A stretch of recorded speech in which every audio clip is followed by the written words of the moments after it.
Hello, stay with us and see if there's something you recognise. The chances are you might. Crimewatch has now covered over 150 cases, and as a direct result of your calls, 57 people have been arrested, 3 of them on murder charges. Tonight, again, the detectives behind me, along with BBC researchers, will be hoping you can help, and they're waiting for your call. Because the wheels of justice grind slowly, so far only 12 of those arrested have come to trial. Their sentences range from 18 months to 16 years. No one has been acquitted. One man charged with murder was arrested within 20 minutes of the programme. Another, sought for fraud, was, if you remember, arrested in front of his television while we were actually on the air. The unfortunate man was watching ITV. Last month, more than 300 people called about the Sandy McClelland case. His body was found in the boot of his own car in Brighouse, about 20 miles from his home in Leeds. He was wearing clothes that weren't his, including an army head warmer, which forensic scientists examined with laser equipment. The name Kellett appeared. Detectives now think that more than 200 men with the name Kellett have served in the British Army since 1952. But during our last programme, police received 5 phone calls about one particular man of that name. One of those 5 callers, a woman, rang to say she knows a soldier called Kellett who has been violent in the past and who hates homosexuals. It's known that Sandy McClelland had homosexual connections. Police desperately need to speak to that woman again, and they're hoping she'll call them now. They're on Leeds 435353. That's 0532, the code for Leeds, 435353. Detectives from Leeds are also here in the studio, so please call if you can. You could prevent another murder. Last month, as always, the Aladdin's Cave produced results. This black cabinet was seen by the son of an 80-year-old woman from northwest London. It had been stolen from his mother 4 years previously. It's now safely back in her living room. These ivories, dredged from a lake in Kent, were identified by a man from Surrey who'd had his house burgled in March 2 years ago. And these pince-nez glasses, shown by John Bly last month, helped the police to clear up a £15,000 theft from a gallery in London. Now, just before tonight's first reconstruction, we've had some late news in from police hunting for the killer of Lake District hotel owner, Mrs. Bronwyn Nixon. They have just issued this photo of a man they want to interview in connection with her murder. His name is David Wynne Roberts. He's aged 31 and he has a strong Welsh accent. Detectives are on this number now if anyone knows of his whereabouts. It's Penrith 66000. That's 0768, the code for Penrith, 66000. Our first full case tonight involves a souped-up car that's so distinctive you may remember seeing it. Police think that the men who stole it may be part of a criminal network based in Merseyside whose operations seem to cover much of the northwest of England. The car and the gun, you'll see, are real, and indeed most of the people are the real witnesses who, to seek your help, have agreed to relive their experiences. But disregard the snow that's on the ground. We filmed this month. The events begin in Cheshire at the end of October. For mile after mile around Widnes, there's a seemingly endless industrial landscape, factories and warehouses that look so similar that even locals can lose their way. At 9:30 one morning, Graham Johnson was driving down Ditton Road. I was lost in the industrial estate, trying to find Davis haulage, so I was driving really slowly, looking about.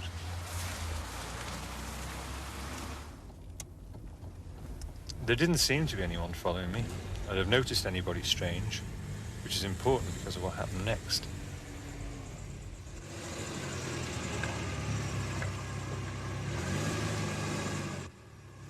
I stopped to ask a couple of workmen the way, and I couldn't see anybody else about.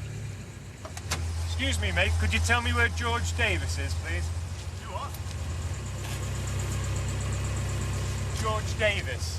A haulage contractors, I believe. I think it's on that Westlands estate over there. Well, how do I get there from here, then? It's just over the bridge over there. Hey, you can't! Hey, bastard! Bastard! Open the door! Bring you here, bastard!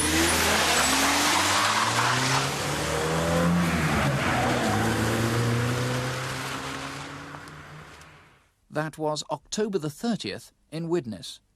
5 weeks later, in the Cheshire village of Alderley Edge, that car turned up again. This is the village high street, and this woman, Mrs. Hall, passed Massey's the jewellers at about 5:05. Everything seemed normal.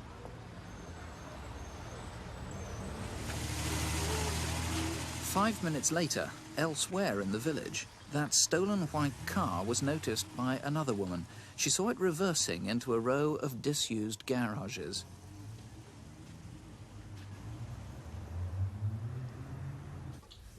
Back at Massey's, the day was ending and the staff were cashing up. Get it in the back. Go on! Go on! Go on! Where's the money? Inside. Get it all, lads, in the safe. Get down there and you won't get it. There's no bloody phones down here, is there? No, there isn't.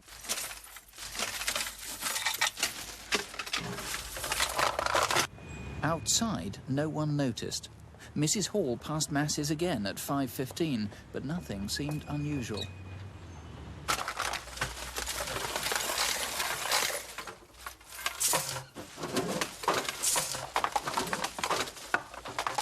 We should do something, Stephen.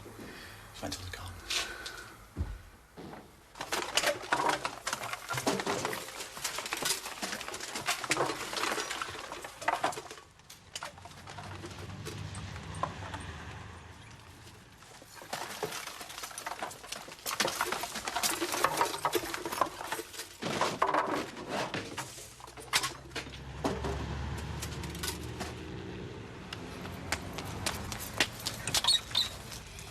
Phone the police, there's been a robbery next door. What? Please, phone the police. Right. Just don't worry. It's Massey's bound to be back soon. At 5:20, the owner, David Massey, drove up outside his shop. Shit!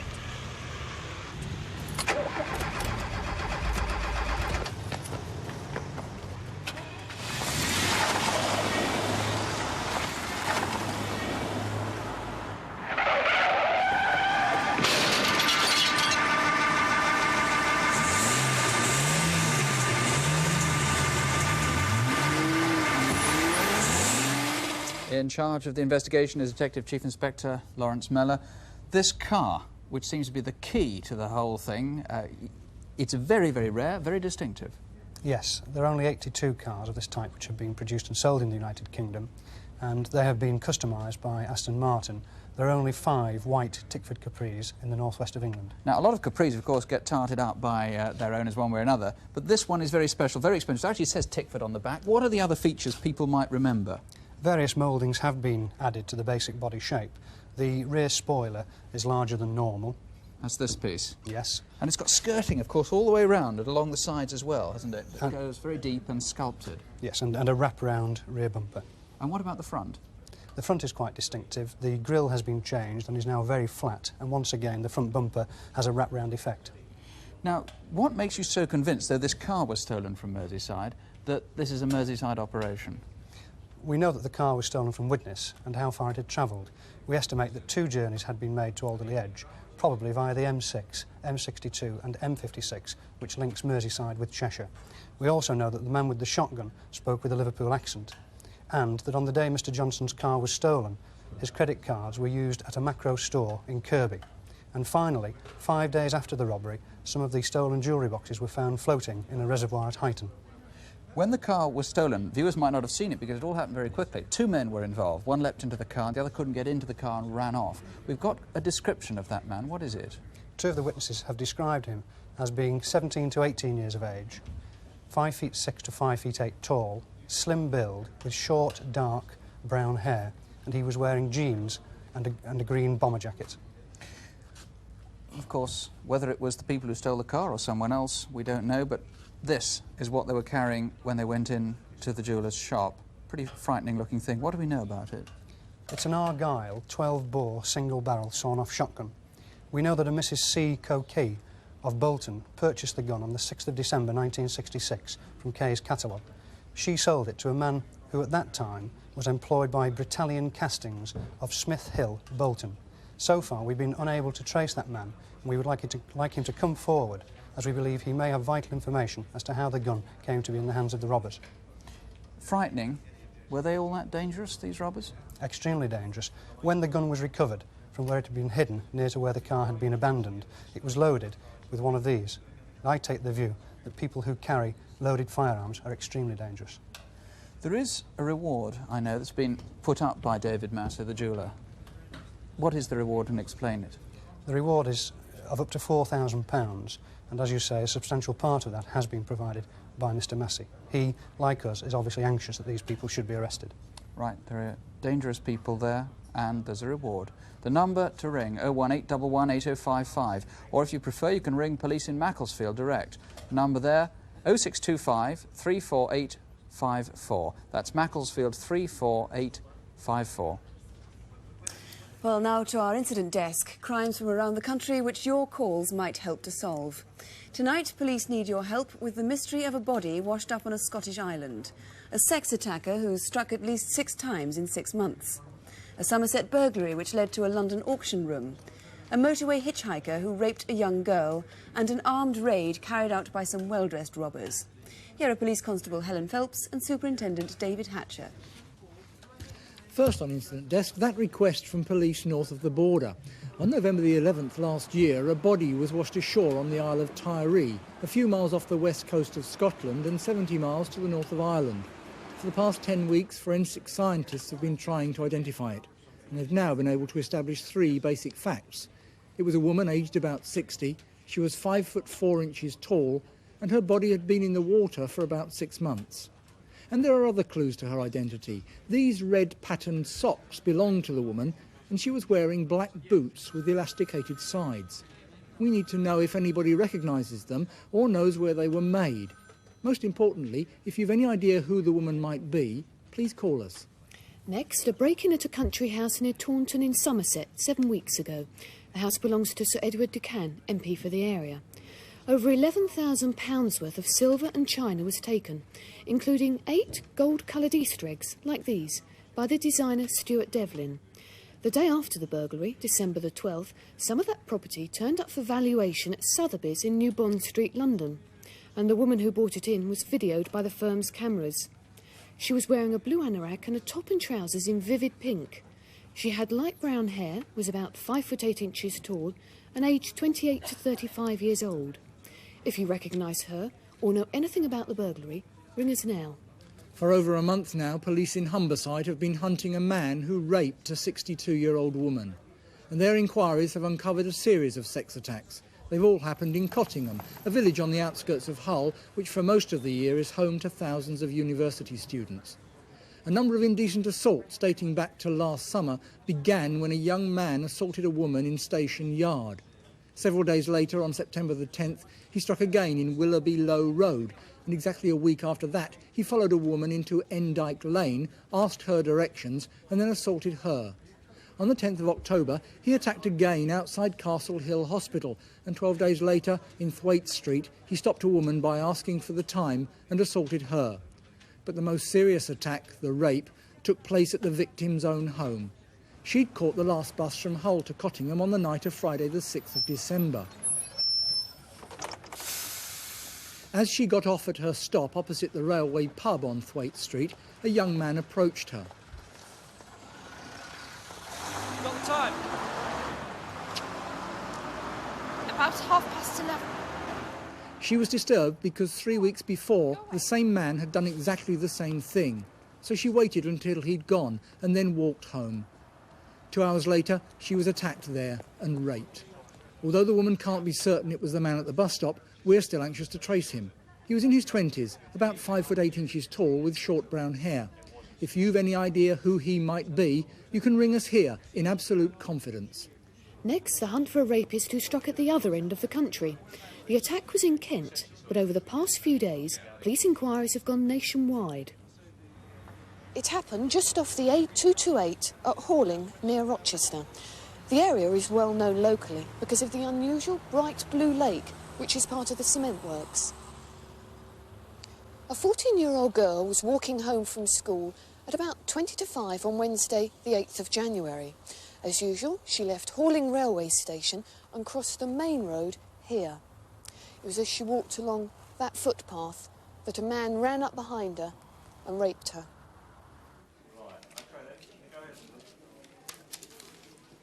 Officers here in the incident room at Rochester have issued this artist's impression of the attacker.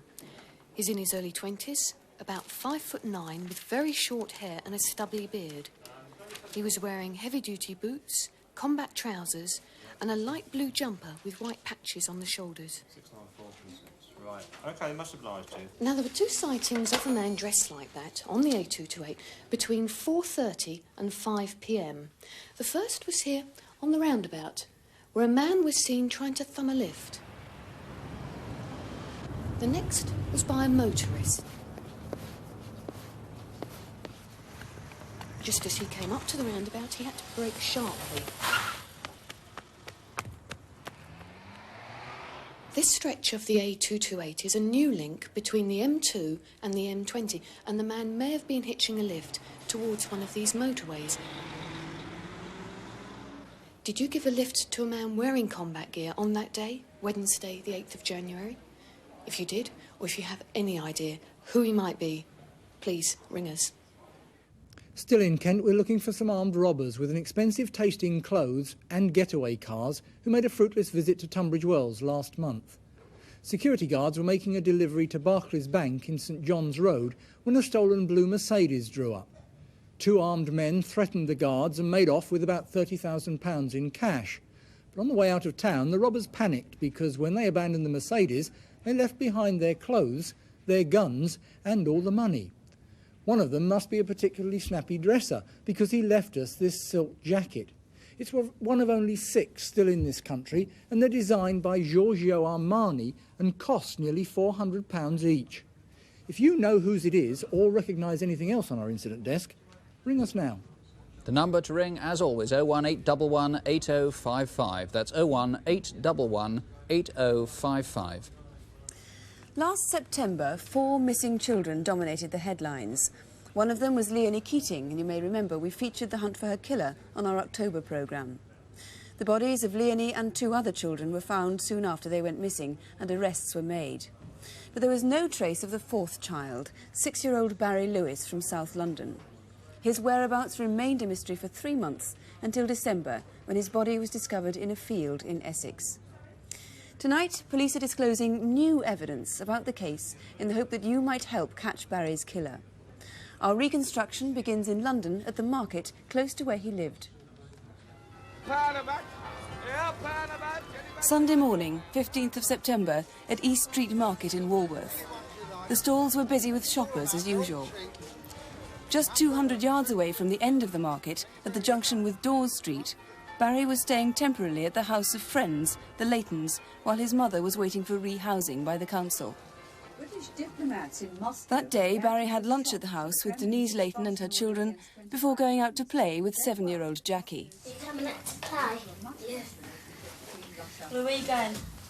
Going out in front. All right then. Ta-ra. Bye.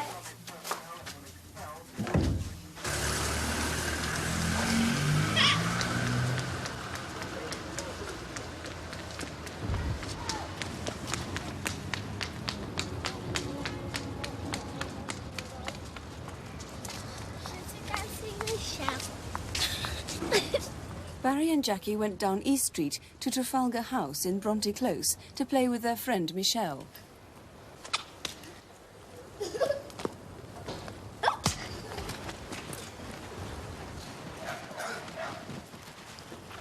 Michelle's mother, Mrs. Ford, kept an eye on them as they played outside the flats. Then Michelle and Barry went up to the flat, leaving Jackie playing downstairs.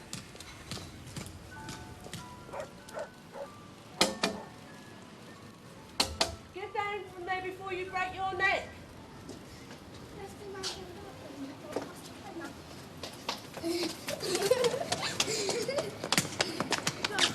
Barry decided to go home, and Jackie went with him to the corner of Bronte Close.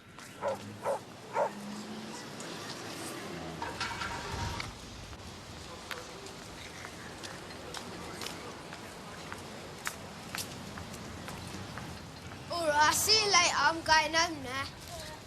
Bye. Barry walked on down Blackwood Street towards East Street. What happened next is a mystery. By 4 o'clock on East Street, the market was gone. and Barry too had completely vanished. For 3 months, nothing was heard of him. Then in December, his body was found in a field 25 miles away. 16th of September, the day after Barry disappeared. On the road known as the Crooked Mile, just outside Waltham Abbey in Essex, a man had run out of petrol. He left his car at the entrance to Travers Piggery. Police have now been able to establish that the boy he was carrying was almost certainly Barry Lewis. He seemed sleepy and listless, but he was alive.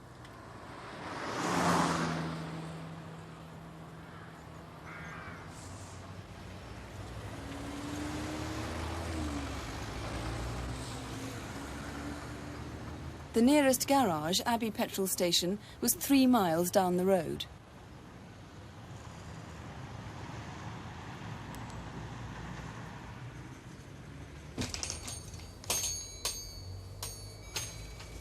What's the can take?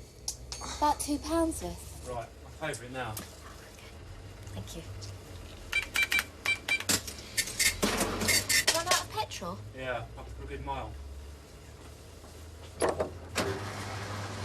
Can you give this man in the child a lift back to his car up the Crooked Mile? I'm sorry, I'm going the other way, Chingford.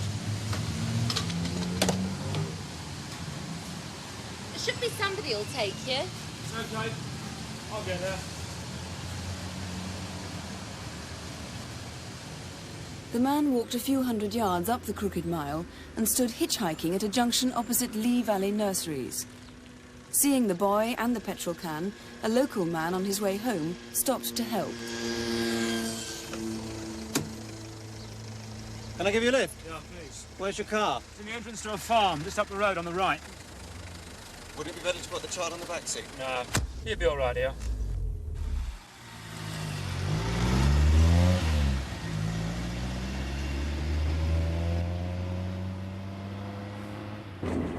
The child okay? He's a bit poorly. He didn't sleep well last night. The driver noticed that the man seemed edgy and reluctant to talk. He drove him up the road past the pink house at Clapgate Lane. Here it is. Over there. The driver took them back to Travers Piggery. He remembers that the man's car was a red hatchback, similar to a Talbot Horizon. It was in a tatty condition.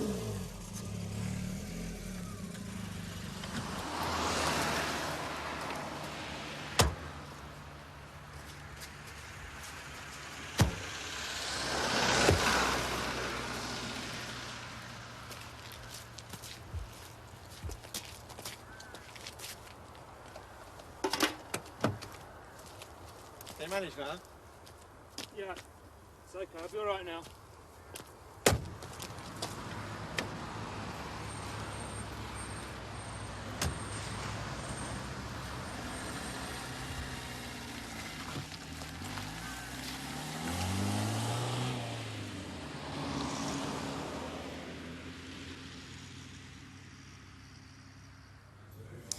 Well, Barry's body was found just a mile away 3 months later. Superintendent Hatfull is leading the hunt for his killer. Perhaps you could take us through on the map where the man and boy went that day on the 16th of September.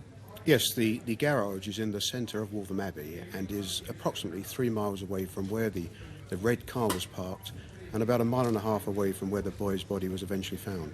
Which was near the pink house in Clapgate Lane? Yes, on the bridle path. Right.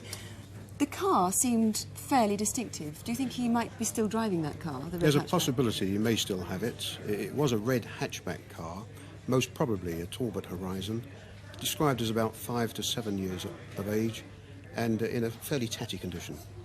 Now, we saw the man on the film leave the car, and then the next we saw him was walking into Abbey petrol station. Somebody surely must have seen him on that 3-mile route carrying the boy. He must have looked quite conspicuous. Do you think he walked all the way carrying the boy anyway? No, not only do I believe that somebody saw him, I'm positive somebody picked them up and gave them a lift. I desperately want to trace that motorist and the car that he himself was using when that happened. What about the petrol station itself? Do you think there were many people there to see him? Yes, it was a very busy evening in the petrol station, rush hour. We know that there were several other customers getting petrol, and in particular, there was one man who was in fact asked by the petrol attendant whether he could give the man and the boy a lift back along the Crooked Mile, and he declined because he was on his way to Chingford, which is opposite direction. We also desperately wished to find that man. Right. Now, that incident was 24 hours after Barry had first disappeared. What do you think happened in those intervening 24 hours? I'm convinced that Barry was certainly alive for 24 hours after he was kidnapped in the hands of his abductor. It's every likelihood that he was kept in that motor vehicle in the Epping Forest or South Essex or Hertfordshire area, and we want anybody who can remember seeing the unlikelihood of that man with the small boy and the car to come forward and speak to us. Once again, can we have your description of the man? We have a video fit. Yes, he was about 30 to 35 years old, 5 feet 10 inches tall, normal build. He's described as having a lined face or a wrinkled complexion, more than perhaps his years should show. And he's a local man, is he? Every indication from the way he spoke and the way he acted seems to show that he knew that area and he had some local knowledge of the places we've mentioned. Right. Now, it's 4 months since Barry disappeared now. How urgent do you think it is that you find him? It's vital that we find this man. It was a brutal and callous murder of a small boy by a man who went out looking for his victim, and having found him, I'm positive that he knew what he was going to do to him and how his end would be. I'm absolutely certain we will catch him, not only for what he did to Barry Lewis, but because we have the very real fear that having done this once, he will set out to do it again. Mr. Hatfield, let's hope that somebody can help. If you can help in any way, please do ring us at Crimewatch on 01 811 8055. Or if you prefer, you can ring police direct at Chingford on 01 529 8666. That's 01 529 8666. And now, the Crimewatch photo call. See if there's someone you recognise. 4 faces, and to tell us about them, David Hatcher and Helen Phelps. First on photo call, we need your help with 2 pictures currently taxing Scotland Yard's Serious Crimes branch. These 2 photos were on applications sent to the Passport Office in London, but on further investigation it was found that the writing and the pictures didn't tally. Detectives think the 2 men may have needed new identities to smuggle drugs into the country. If you know them, please ring us. Police in Nottinghamshire want to interview this man, Alan John Carter, who used to work as director of a mortgage brokers in Bingham and Newark. He disappeared 2 years ago, owing about £40,000 left with him as house deposits by several clients. He's about 40 with curly hair and was last seen with a beard. And he may well have visited the Leeds, Manchester and Bristol areas. If you've seen him, ring us. Finally, police want to interview this man, Roger Louis Denhart, about a series of armed robberies. One was in Hampshire in April and another in Nottinghamshire just before Christmas, when £300,000 was stolen. He's well built, in his 30s, and has distinctive silvery grey hair, which he's been known to dye. And we think he may still have connections with the East Midlands and the West Country. If you've seen him or any of the other photo call faces, give us a ring. And the number, if you recognise any of those faces, 01 811 8055. That's 01 811 8055. Our final reconstruction this month is a most unusual form of crime. 3 people were attacked in their own home by 3 robbers, and the most violent of those robbers was a woman. There's a lot of detail in the reconstruction, and that's because the robbers let slip several clues, and if you watch and listen carefully, you may be able to work out who the robbers are. You'll hear Cockney rhyming slang, and note that 2 of the attackers refer to their accomplice as T. The place is central London, the date Thursday the 19th of September. This is Westbourne Grove, near the junction of Porchester Road in Maida Vale, and these flats are called the Colonnades. At about 9:30 in the evening of Thursday, the 19th of September, Desmond Williams drove his Mercedes here to see his girlfriend. They've been going out together for nearly 3 years. The Colonnades is an exclusive block with its own private security system. Desmond's girlfriend, Tammy, has lived alone here since her marriage broke up. But Desmond is a regular visitor, as is his sister, Karen. She wants to take a sip from you. Yeah. Oh, yeah, 2 times last week, didn't I?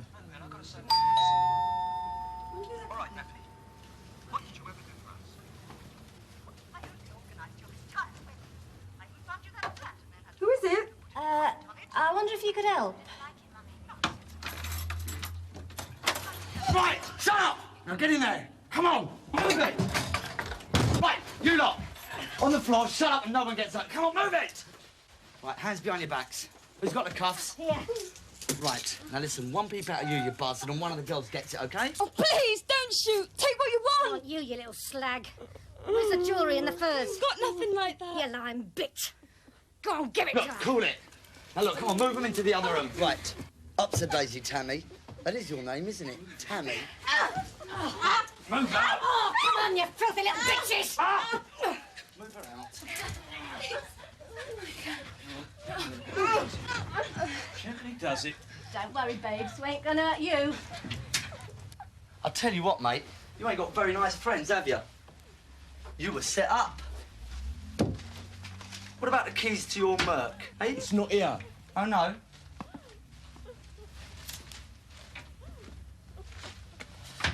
Didn't I see you driving around in your Ford Escort yesterday?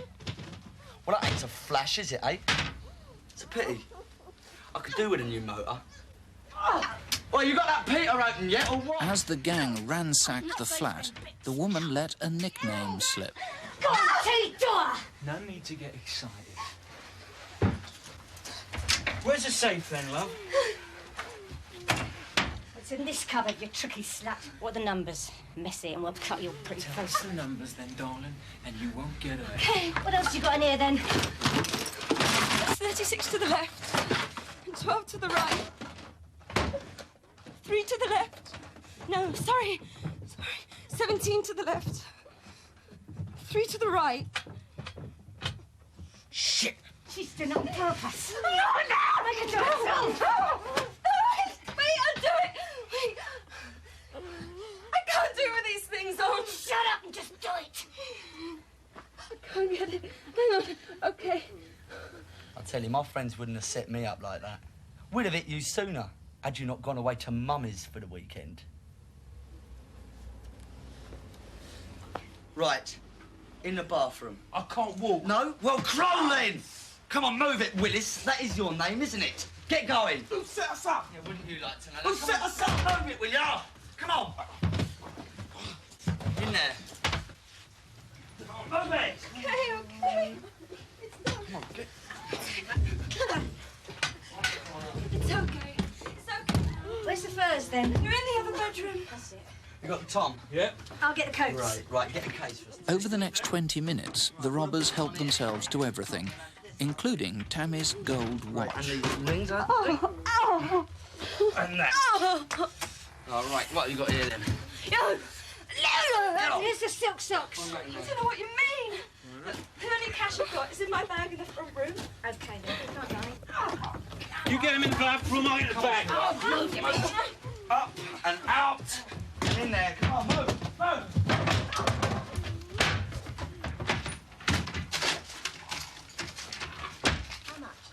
It ain't there. Oh, come on then, slag. Tell us where you're hidden it. It's in the cupboard. Not that cupboard. The top cupboard. The top cupboard.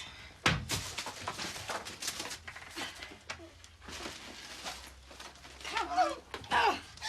Move it. That all there is?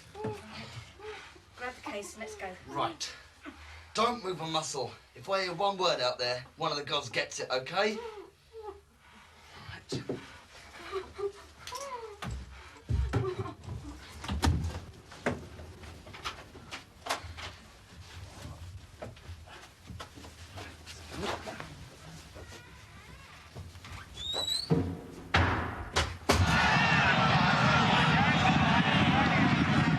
It's 2 weeks later, Wednesday, the 2nd of October, at Brighton Racetrack.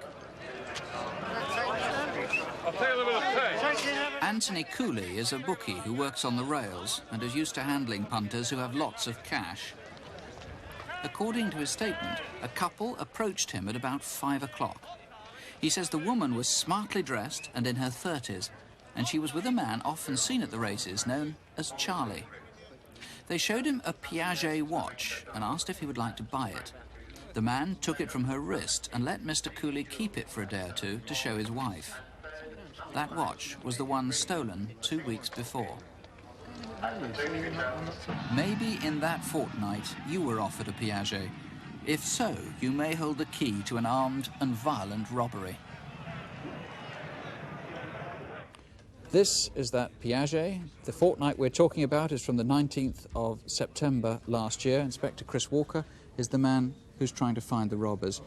Explain how you got this watch back. Well, after it had been presented at Brighton Racecourse, it was subsequently taken to the manufacturers to be valued. And of course, we had circulated it by that time. It's very rare, and it's quite extraordinary, isn't it? The whole face covered in diamonds, and then these diamonds all the way around the borders, with the name Piaget in the centre. Yes, it's valued at £5,000, and there are only a limited number of watches of that sort available. And people needn't necessarily have been offered it by a couple, as we saw in that part of the film. No, it might well have changed hands quite a few times during that 14-day period. Now, this has been recovered. There's a very distinctive necklace which hasn't been recovered. Explain that to us. No, that's valued at approximately £25,000. It's made up of emeralds, sapphires and ruby stones, and could, of course, quite easily have been broken up since the robbery. And I would ask any jeweller, or in fact anyone else who's been offered a necklace of that sort or a watch like this, to contact us. It was a very frightening reconstruction. How often have you come across crimes where people are attacked in their own homes like that? Well, my colleagues and myself have never come across a robbery of this sort before. It's a particularly unusual one. Very frightening, very unusual. Also very rare, of course, to have a woman acting in the way this one was. Yes, the part she played was particularly unusual. She was very vicious and callous throughout, and subjected to these three people to quite a frightening ordeal. There's a back view of her. What description do we have of her? She's a woman aged between 20 and 25 years old. She's 5 foot 2 inches tall. She has rich auburn hair with a centre parting, and she had mousy coloured roots. She's described as plump but not fat.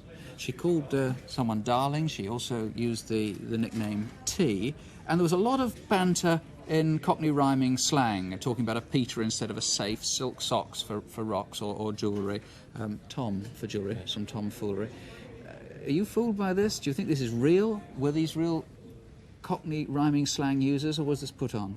Well, of course, it's not uncommon for suspects to put on these sort of words. It could quite easily have been the case that they deliberately intended to use these words to mislead people into thinking that they were Cockneys. Right. It's a very rare but very frightening, horrible form of crime. If you can help, please do call us. The number here to ring right now, if you can help, 01811 8055. That's 01811 8055.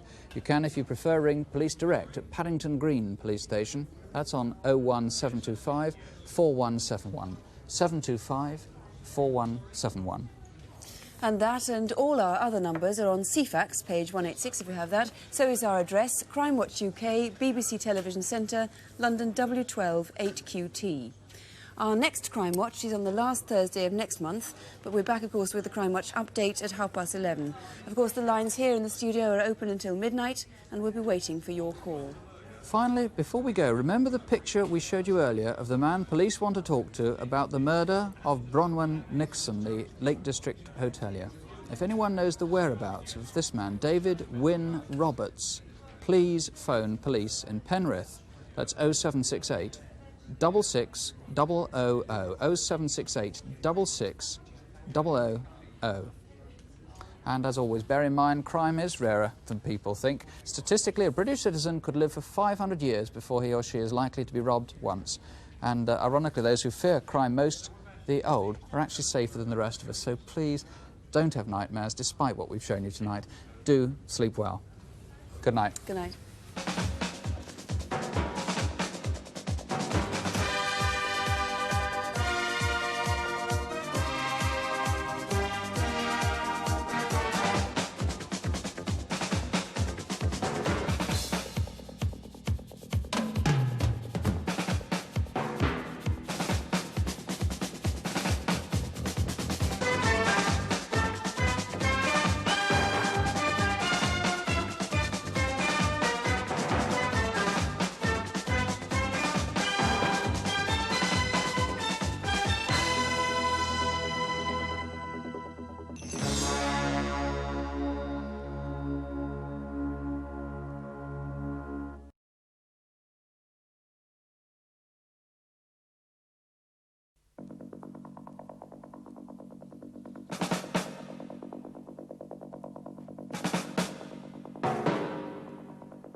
Hello and welcome back.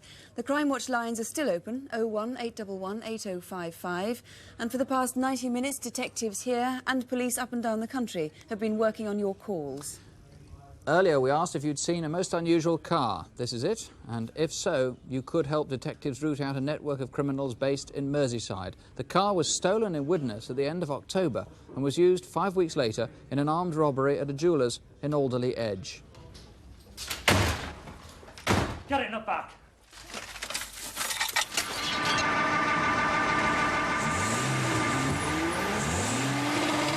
Lawrence Miller, that car was abandoned after the robbery, but for the whole of November last year, you don't know where it was.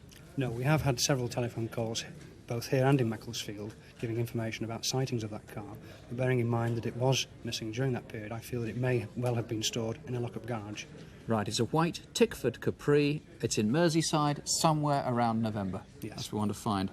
The gun, you were trying to trace who owned this gun. What have you heard?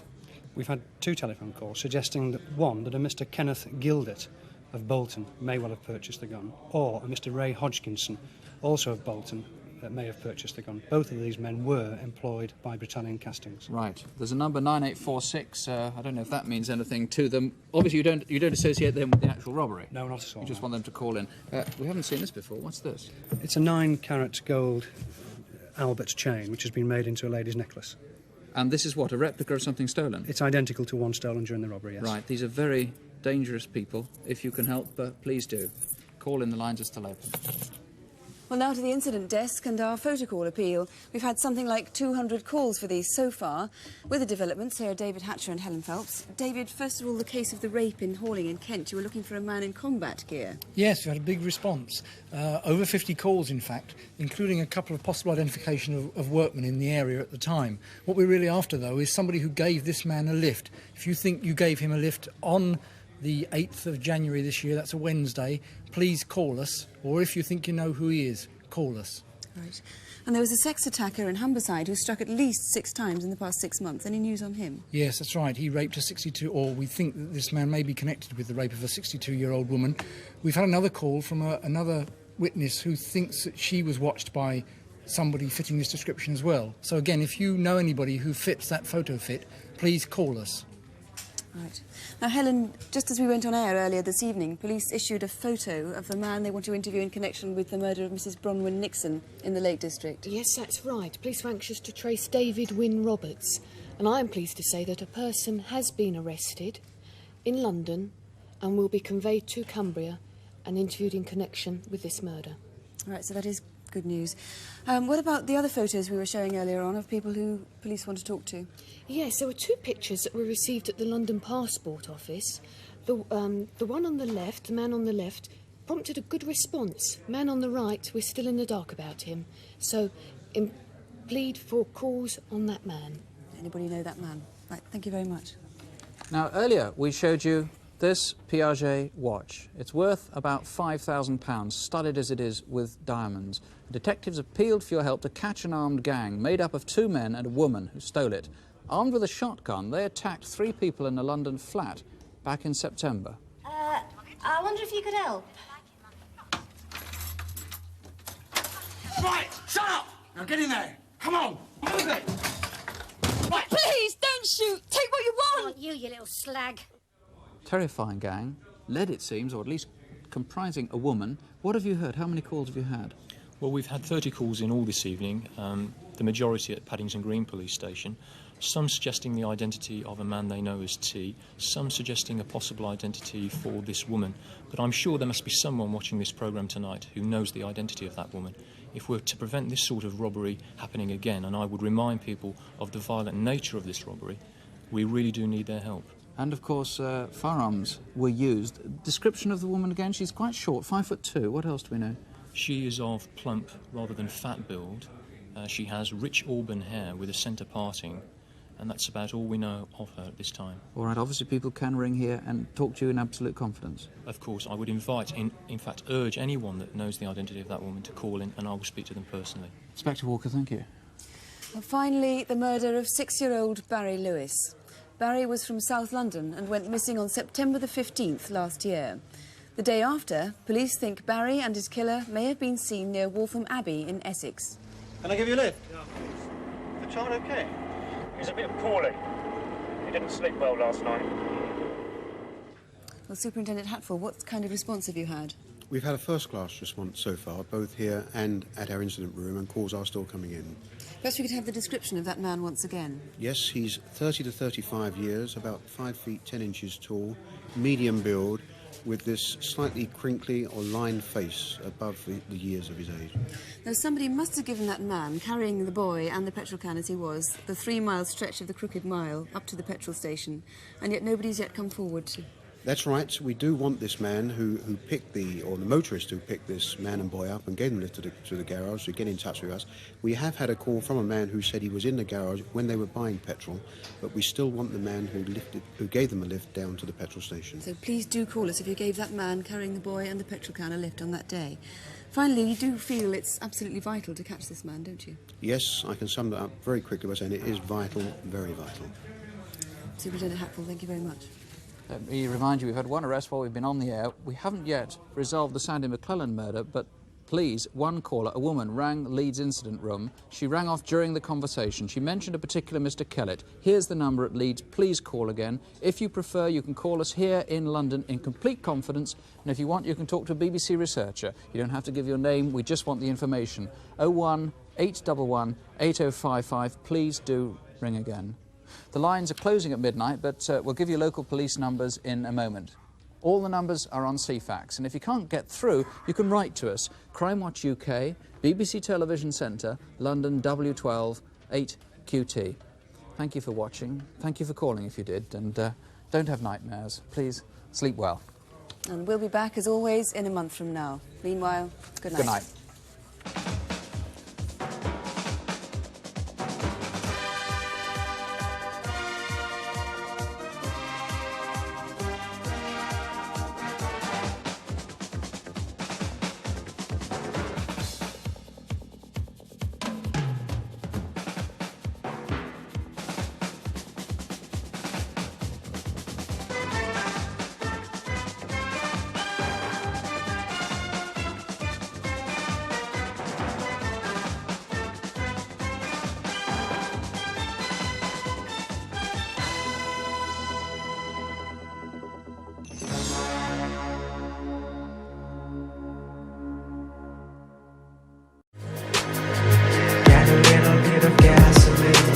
Welcome to another crime scene.